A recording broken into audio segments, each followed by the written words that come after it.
Coming up, when it comes to pain, they always say the pain's the last thing to show up and the first thing to go away. Dr. Sam Rasool demonstrates the importance of knee health and how it could be the symptom or the cause of dysfunction somewhere else. Then join us at this municipal museum, creating a space for its community to shine. Artists featured here are often from SoFlo, and they've created an outdoor space for everyone to enjoy. Plus, we'll find out when it's best to go to the urgent care versus the emergency room. All that and more is today on SoFlo Health.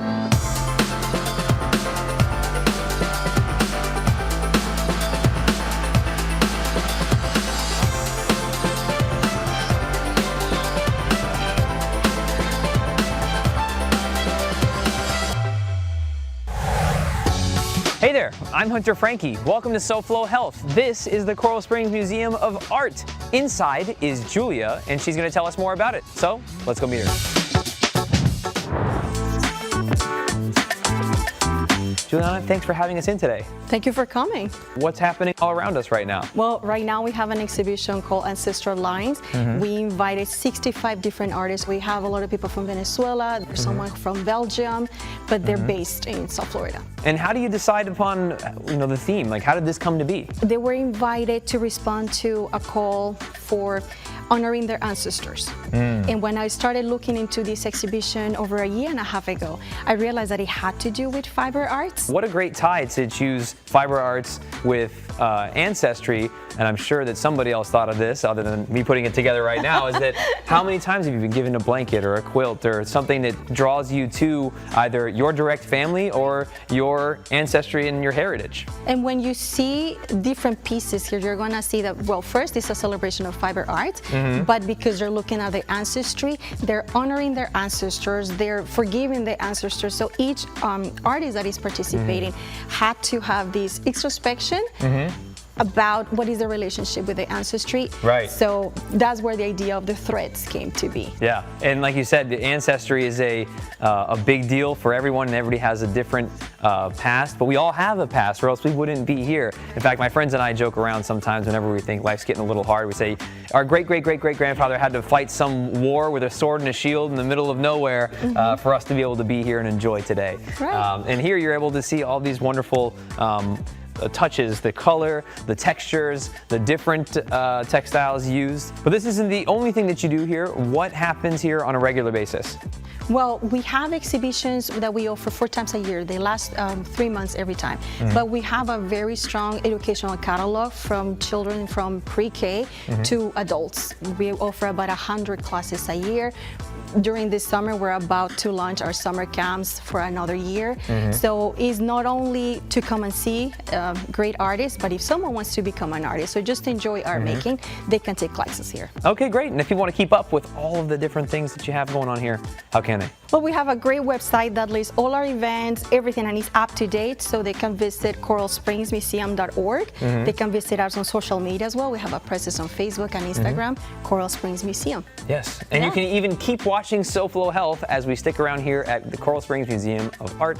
Thank you so much for having us, Juliana. Thank you for coming. You got it. Great. Come right back for more holistic health with Dr. Sam Rasool that will benefit your knees when SoFlo Health returns.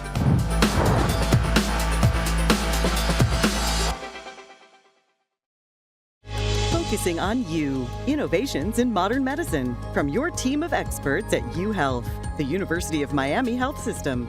Like many busy women, Maggie Benamelis admits to putting herself last when it comes to her health. We take care of the home, the mom, the children. That's why Dr. Morgan Shane created the Comprehensive Women's Health Alliance at UHealth. The program provides women's focused health care while keeping convenience top of mind. The idea of this Women's Health Alliance really came out of that, where we have a nurse navigator and a patient navigator team where you can come to us when it's convenient for you and get the appropriate screenings for your health, for your age. We've successfully enrolled nearly 1,200 patients, women in our community all across South Florida. It's going to be 2 years since the launch of the Women's Health Alliance here at UHealth.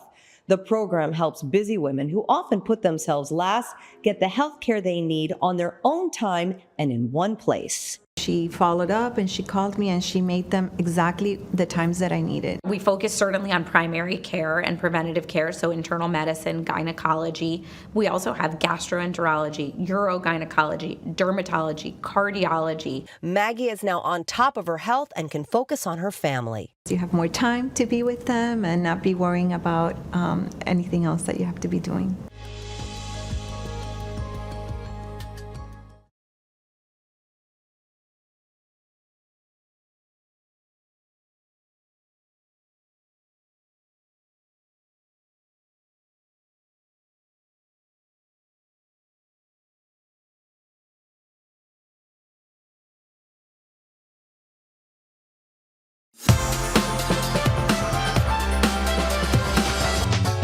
Welcome back to SoFlo Health. I'm Hunter Frankie, and this is called Emotional Rescue. It's a part of the Ancestral Lines exhibit here at the Coral Springs Museum of Art, where we are today. And earlier we spoke with museum director Juliana, and she was telling us how she loves to see the different materials that everyone's been using in their pieces here. And this one may have all of the others topped because it includes pipe cleaners, pillows, pulleys, oxygen masks, music, dust covers, microfiber, rubber sheets, safety pins, scouring pads. I could go on and on and on. But when you talk about mixed media and different textiles, like I said, this one probably has them all.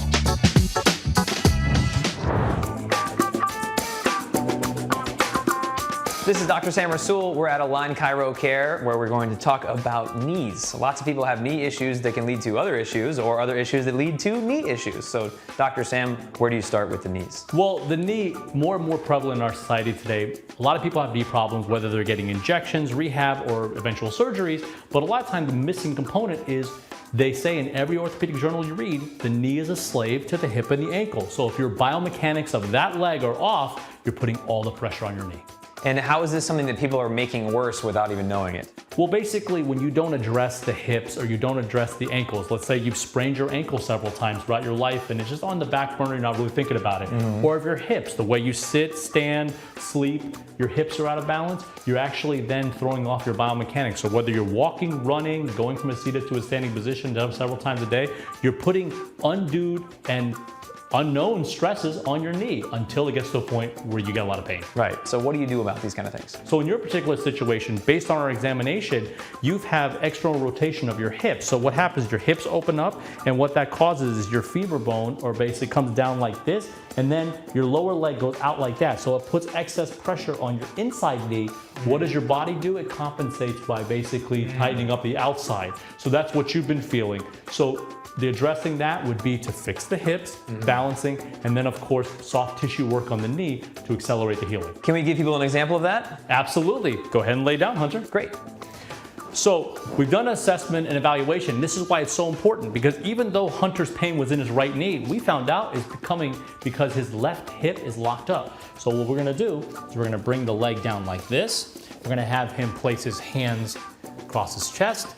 And what I'm gonna do, you already heard a little pop right there, and a little bit more in there. We're gonna come right like that. Give me a deep breath, all the way out. And as the hip drops, there it goes. Easy peasy. Now, go ahead and come back up for me. 1, 2, 3. Now we got the hip moving.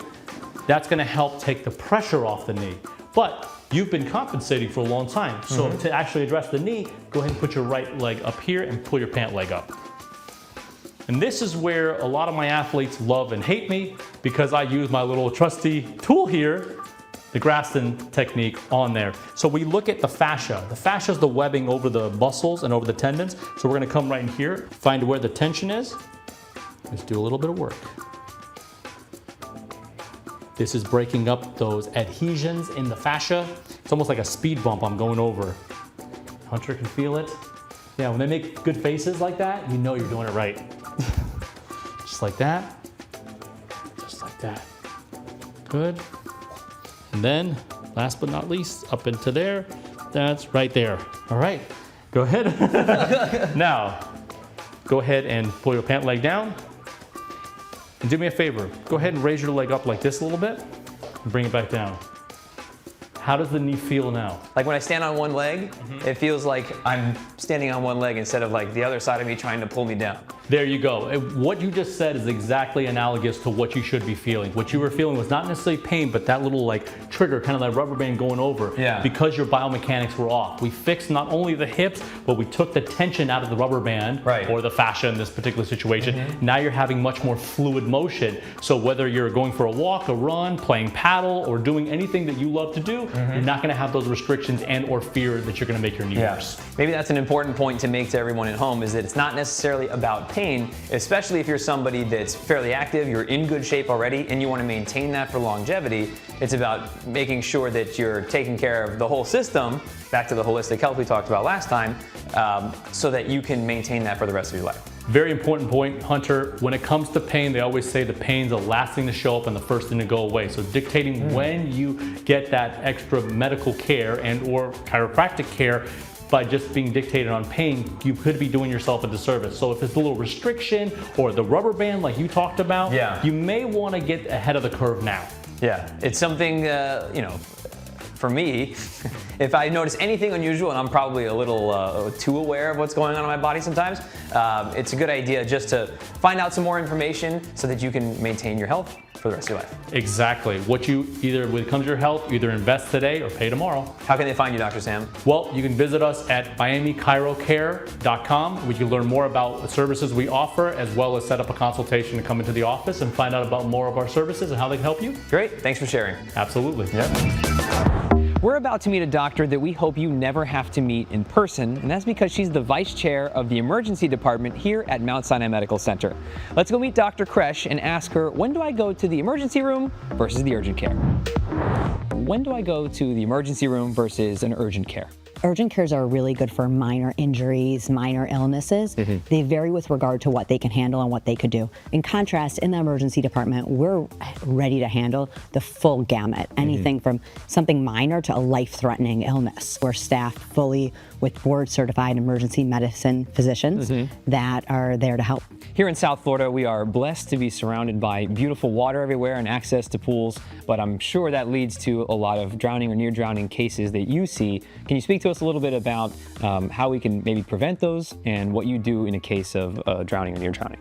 So whenever there are children in a pool, there should be somebody designated to be watching them in the pool. In addition, I think barriers make a massive difference. Water safety lessons, and then unfortunately things happen. So CPR education. So heat strokes and things like that, what can we do and what do you see in the emergency room? First of all, if you can avoid being out during the peak hours of the day, particularly in the summer here, that's a really good start. But then when you do have to be outside, shaded areas, hats, sunscreen, breathable clothes, and then staying hydrated. What other specialties does Mount Sinai have? We also have a very robust behavioral health program. Unfortunately, a lot of facilities in South Florida are either closing or shrinking the size of their behavioral health programs. We continue at all of our sites to be Baker Act receiving facilities. And you know, this is obviously a population that they can't advocate for themselves. So it's very unique that we continue to advocate for them. Is there anything else that you think we should know about the emergency department that you'd like to share with us? Well, we actually have numerous sites. So we're here on the beach on Alton Road, and then we also serve populations in Aventura at our freestanding location and our freestanding in Hialeah, and we're looking forward to next year opening up a freestanding in Westchester. Wonderful. If people would like to find out more about what you're doing, how can they? Everything's on our website, msmc.com. Great. Doctor, thank you so much for your time. My pleasure. We'll hear more from Coral Springs Museum of Art and learn some actions you can take in troubling legal matters after the break on SoFlo Health.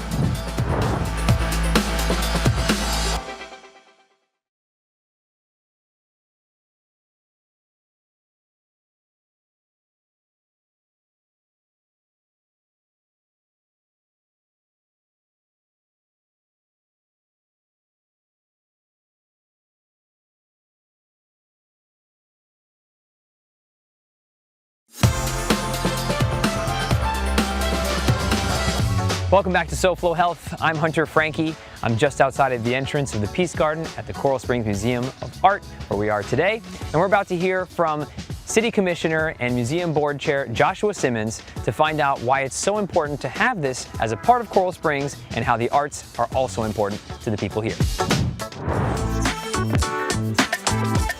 The Coral Springs Museum of Art is, to me, a gem here in Coral Springs, but also in Broward County, because we're one of the only cities that actually has a museum of art connected directly to it. And sometimes it is the best kept secret, but we want to make sure more people know about it and come out and engage in classes, therapy sessions, different things to be closer to culture and learn a little bit more about the world around us. And I can't wait to see, we're going to keep this spot here, but we're also building a downtown where we're going to be opening up an extension of the museum in our downtown area on Sample University with a brand new space that we hope will continue to drive traffic and bring people into it. This is Whitney, and he is a part of the historic Stranahan House Museum. Whitney, thanks for joining us today. Yeah, thanks for having me on. I mean, if we just take a couple of steps back here to show everybody some perspective, this house has been here how long? So 1901, we're in the oldest house in Broward County. The father, Frank Stranahan, built this house, and he's considered the father of Fort Lauderdale. Yeah, and I can see why. And in fact, I listened a little bit to the tour earlier on and found out that not only is the river just a big part of Fort Lauderdale, but it used to be the only way to get here at that time. That was the main commuter vein, right? So all goods, all shipping. This was the first ferry across the river, was right here, right outside the house. So this is where it all happened. This is, and this really kind of began what Fort Lauderdale is today, which is now, when you look at it, there's a picture upstairs that shows, I think just from 1960 to 2011, the amazing transformation that's taken place. So I can only imagine what it was like way back then. Yeah, and it's funny you mentioned that, because we've seen such a great progression and we're proud of that. You have to also preserve the historical integrity of a city, right? And this is where it starts and hopefully ends, because we are on one of the best streets in Fort Lauderdale, Las Olas Boulevard, and we sit on the river, right? The new river in Fort Lauderdale. So this is it. This is why we fight really hard to preserve this piece of history. Yeah, so who should come here? Who should visit? So not only people that just live in this city and want to know more about its heritage, but we also host the 4th grade educational requirement for history. So all over the county, kids will be here going on field trips and learning about what Fort Lauderdale was like back in the 1900s, the early 1900s. Yes, and about this house, there's so many fun tidbits as you walk around. We were just talking about, before we started this, we were talking about the first bank. First bank in Fort Lauderdale, was right in this living room. Yes, right? and it's basically just a safe. That's right, that's what it was. And I think you may, if you went through Broward County when you were younger, you may have toured this house. Yeah. And if you did, you may wonder, they made butter. That was like one of the big things they did to try to understand how they lived back then. And of course, there was no air conditioning or anything like that. Very different, but that is an activity that you recreate today for students to enjoy. That's right. Great. It's a really fun time. Yeah, and like you said, preserving this kind of thing is really important, and I'm sure there's lots of people, especially from this area, that would like to support. What are some ways that they can do that? You can go to stranahanhouse.org, and you can simply just donate right on that website. Wonderful. But some people maybe don't want to help with their dollars, but with their time. Absolutely. How can they do that? Yeah, we are constantly looking for volunteers to come help give tours on the property with the 4th grade students, with any of the students that come by. We would love if anyone would like to volunteer. And last but certainly not least, what's your personal favorite part about being here, Whitney? Good question. South Florida is an amazing place to be for being outside. And what I love about this house is you have the river, you have Las Olas Boulevard for shopping, dining, restaurants, and then you have this amazing house that's in all of its glory since the early 1900s. So this is just a special place. Yeah, it's interesting how even just the aesthetic of the house fits in with modern Fort Lauderdale. It's a little wild, right? Yeah. We're overshadowed by some pretty tall buildings sitting on this land here, but this is the original location and it's never moved. And everybody's always trying to recreate the feeling that this gave, where it was the indoors meets outdoors, that coastal living, but also modern urban center. So it's great to be able to see and experience, and it's something you just kind of have to see. As you walk through, you'll see houses today that bring in a lot of this older architecture into their houses. Exactly. Whitney, thank you so much for your time. Thanks so much for having me on. Of course. It's a beautiful day in Tropical Park, and we're once again joined by Mitch of Panther in San Pedro. Mitch, the question I have for you this time is, when is it a wrongful death case? When somebody dies wrongfully, when there's negligence that's been committed, whether it's a car accident and somebody passes away, whether it's medical malpractice, under many circumstances. Wrongful death just means that somebody died and they shouldn't have died, and who gets to pursue the case for them because they're not here anymore. And what are some examples of people who would be eligible for something like this? So under the law, you have what's called a survivor. A survivor in the state of Florida is somebody that's able to proceed with the claim on behalf of the person that passed away. Their estate also has a claim for medical expenses, lost wages, loss of ability to earn, different various things like that people can pursue a claim for. So you need to find somebody that can pursue the claim legally on behalf of the decedent, the person that passed away. Let's go more into that. What are some of the benefits that somebody can receive that they might not even be aware of? So there's economic and non-economic damages. Economic damages is the loss of friendship, the loss of companionship, the loss of my father, the loss of my husband. Economic damages are loss of wages, loss of ability to earn income, money. So you've got the money and then you've got the emotional component of it. And why is it important for somebody to act on this quickly?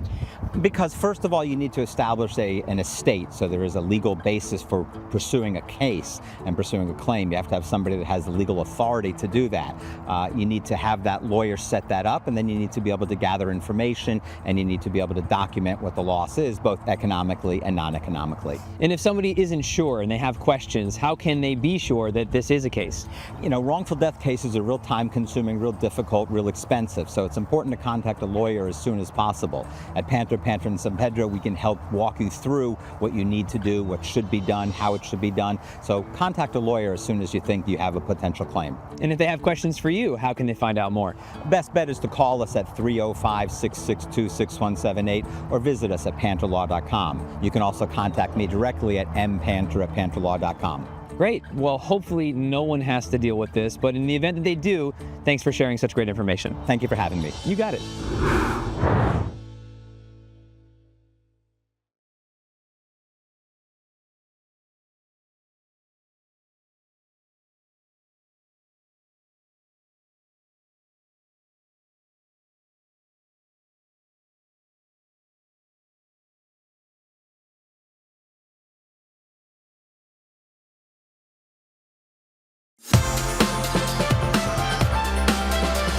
Welcome back to SoFlo Health. I'm Hunter Frankie, and I have to say that the Coral Springs Museum of Art does not disappoint after all these years. Remember 5 years ago, maybe 6, we were here with some Tibetan monks. They had great exhibits outside of hosting the monks, and now here we are all this time later, and they found another way to keep things bright and engaging.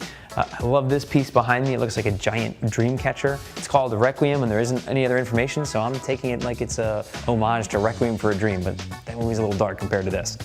Anyway, that's all for this week's episode of SoFlo Health. Thank you so much for watching, and thank you to the Coral Springs Museum of Art for having us here today. If you'd like to catch up on previous episodes of SoFlo Health, you can do so on SoFloShows.com. You can also follow us using @SoFlo Health to share with us what you're doing to stay healthy. Until next week, it's goodbye and good health.